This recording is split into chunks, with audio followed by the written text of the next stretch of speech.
की इस रिपोर्ट में आपके लिए हैं कई बड़ी और कह सकते हैं गेम चेंजर खबरें। पाकिस्तान ने भारत से मदद की अपील की है।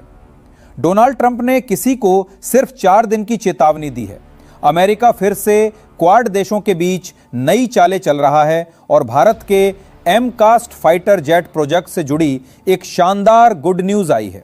इसके साथ ही जानिए कैसे तुर्की का नुकसान भारत के लिए एक सुनहरा मौका बन गया।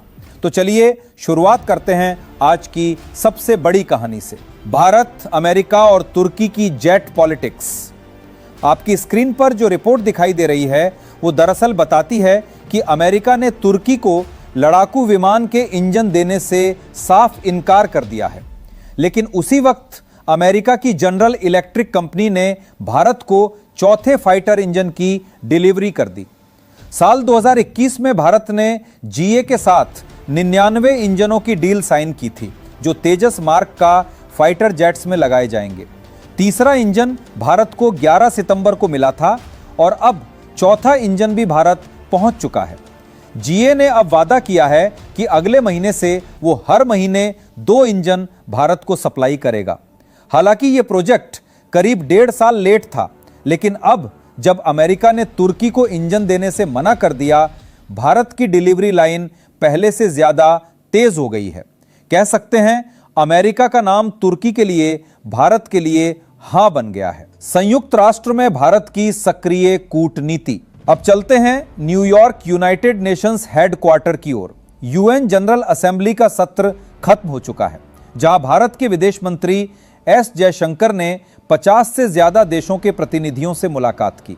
इन मीटिंग्स में व्यापार, सुरक्षा और ग्लोबल डिप्लोमेसी जैसे अहम मुद्दों पर चर्चा हुई। लेकिन इस बार जो बात सबसे ज्यादा चर्चा में रही वो ये कि क्वाड देशों की विदेश मंत्रियों की बैठक इस बार नहीं हुई। पहले हर साल भारत, अमेरिका, जापान और ऑस्ट्रेलिया के बीच ये बैठक जरूर होती थी, लेकिन इस बार चारों देश एक मंच पर नहीं आए। यानी सवाल उठता है, क्या क्वाड देशों में कहीं मतभेद तो नहीं बढ़ रहे? भारत रूस रिश्तों में नया अध्याय। अब बात करते हैं भारत और रूस के बीच बढ़ते रिश्तों की। कुछ हफ्ते पहले रिपोर्ट आई थी कि व्लादिमीर पुतिन दिसंबर में भारत आएंगे। अब ये तारीखें आधिकारिक रूप से तय हो गई हैं। पुतिन 5 और 6 दिसंबर को भारत में रहेंगे। कहा जा रहा है कि प्रधानमंत्री मोदी खुद एयरपोर्ट पर उनका स्वागत कर सकते हैं। यानी ये विजिट सिर्फ डिप्लोमेटिक नहीं बल्कि रिश्तों के भरोसे का प्रतीक होगी। आपको याद होगा कुछ महीने पहले जब चीन में एस्को समिट हुई थी तो पुतिन खुद मोदी को अपनी कार में बैठाकर ले गए थे। इस बार भारत में वही गर्मशी दोहराई जाएगी। गाजा संकट और ट्रंप की चेतावनी। अब बात करते हैं गाजा संकट की।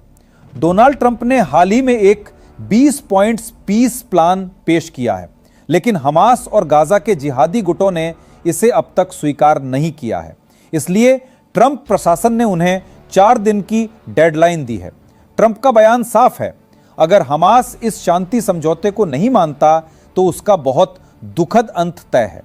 दूसरी ओर पाकिस्तान के विदेश मंत्री ईशा गड्ढार ने कहा है कि अगर गाजा में इंटरनेशनल स्टेबलाइजेशन फोर्स जाती है तो पाकिस्तान भी अपने सैनिक भेजने को तैयार है। लेकिन भारत का रुख बिल्कुल स्पष्ट है। भारत ना गाजा और ना यूक्रेन में सैनिक भेजेगा, सिवाय इसके कि मिशन संयुक्त राष्ट्र के झंडे तले चलाया जाए। भारत का 5th generation fighter jet mission. अब चलते हैं उस खबर पर जिसने पूरे डिफेंस सेक्टर को उत्साहित कर दिया है। भारत सरकार ने फैसला किया है कि अब देश की निजी कंपनियां भी फाइटर जेट मैन्युफैक्चरिंग में शामिल होंगी। डीआईडीओ की एयरोनॉटिकल डेवलपमेंट एजेंसी एल्ड ने एमका स्टेल्थ फाइटर जेट प्रोजेक्ट के लिए देश की कई प्राइवेट कंपनियों को आमंत्रित किया था। पहले तो किसी ने दिलचस्पी नहीं दिखाई, लेकिन अब 7 बड़ी कंपनियों ने अपनी बर्ड्स जमा की हैं। Alt, Adani defence, Tata advance systems और कल्याणी स्ट्रेटेजिक सिस्टम्स जैसी कंपनियां इसमें शामिल हैं। सरकार ने प्राइवेट सेक्टर के लिए कॉन्ट्रैक्ट नियमों को आसान किया है। टेक्नोलॉजी ट्रांसफर, रिस्क शेयरिंग और डिलीवरेबल्स को लेकर सुधार किया गया है। इसका सीधा मतलब है भारत का एयर स्पेस सेक्टर अब नई उड़ान भरने को तैयार है। भारत और इजराइल विकास के नए मोर्चे पर इजराइल के भारत में राजदूत रिवनेजर ने भारत से अपील की है कि गांजा के पुनर्निर्माण में भारत हिस्सा ले। उन्होंने कहा, भारत ने जिस तरह अपने देश को बनाया वैसे ही अब हमें भी आपकी जरूरत है। इजराइल चाहता है कि भारत मिडिल ईस्ट की स्थिरता और विकास में अहम भूमिका निभाए, लेकिन भारत फिलहाल इन जटिल मुद्दों से दूरी बनाए हुए हैं। वहीं पाकिस्तान लगातार इन मामलों में खुद को मुस्लिम दुनिया का प्रतिनिधि बताने में जुटा है। फिलिस्तीन की ब्रिक्स सदस्यता और भारत की भूमिका, पश्तीन ने अब ब्रिक्स समूह की सदस्यता के लिए आवेदन किया है। भारत में फिलिस्तीन के राजदूत ने खुलकर भारत से समर्थन मांगा है। अब देखना यह है कि भारत इस आवेदन का समर्थन करता है या नहीं। आपको क्या लगता है, क्या पश्तीन को ब्रिक्स में शामिल किया जाना चाहिए? आप अपनी राय नीचे कमेंट में जरूर बताइए। भारत की सीमा पर ऑपरेशन सिंदूर के बाद नई कवायद। अंत में एक और बड़ी खबर। ऑपरेशन सिंदूर के बाद अब भारत की सेना ने अरुणाचल प्रदेश के फॉरवर्ड इलाकों में एक नई मिलिट्री एक्सरसाइज शुरू की है, जिसका नाम है ड्रोन कवच। यह अभ्यास 25 से 28 सितंबर तक चला, जहां सेना ने 4 दिन तक लगातार ड्रोन वॉरफेयर की प्रैक्टिस की। उद्देश्य साफ है, चीन की सीमा पर भी हमारी ड्रोन ताकत पाकिस्तान बॉर्डर जितनी ही मजबूत होनी चाहिए। दोस्तों, अगर आप चाहते हैं कि ऐसी ही सटीक और गहराई भरी रिपोर्ट्स आप तक लगातार पहुंचती रहें, तो इस वीडियो को लाइक करें, चैनल को सब्सक्राइब करना ना भूलें।